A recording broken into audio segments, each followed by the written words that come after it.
गेल्या 2 दिवसांपूर्वी नाशिकच्या गोदावरी नदीला पूर आला होता। गंगापूर धरणातून पाण्याचा विसर्ग केल्यानं मोठ्या प्रमाणात पाणी जे आहे ते विसर्ग धरणातून गोदावरी नदीच्या पात्रात होत होतं आणि त्यामुळे पूरस्थिती जी आहे ती या ठिकाणी निर्माण झाली होती।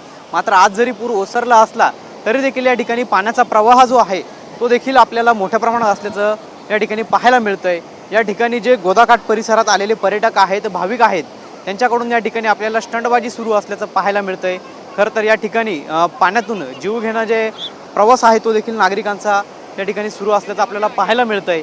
अनेक नागरिक जे आहेत ते देखील पाण्यामध्ये या ठिकाणी उतरलेले आहेत। अशा पद्धतीनं या ठिकाणी जर बघितलं आपण तर पर्यटक जे आहेत ते पाण्यात उतरून सेल्फी ज्या काढतायत, त्यांना सेल्फीचा मोह जो आहे तो आवरला नसल्याचं कुठेतरी जात आहे आणि या ठिकाणी कुठल्याही पद्धतीची सुरक्षा यंत्रणा जी आहे ती या ठिकाणी आपल्याला नसल्याचं पाहायला मिळत आहे आणि त्यामुळे या ठिकाणी अनुचित जे प्रकार आहे ते घडण्याचं प्रमाण देखील वाढत असतं।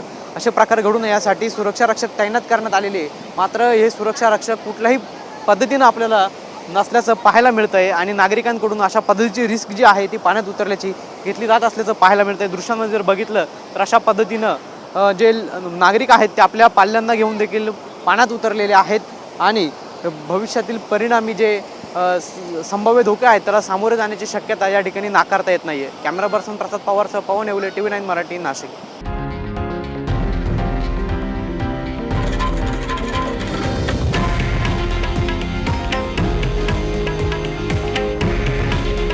हे आहे देशातील नंबर 1 न्यूज नेटवर्क आणि आपण पाहत आहात TV9 मराठी।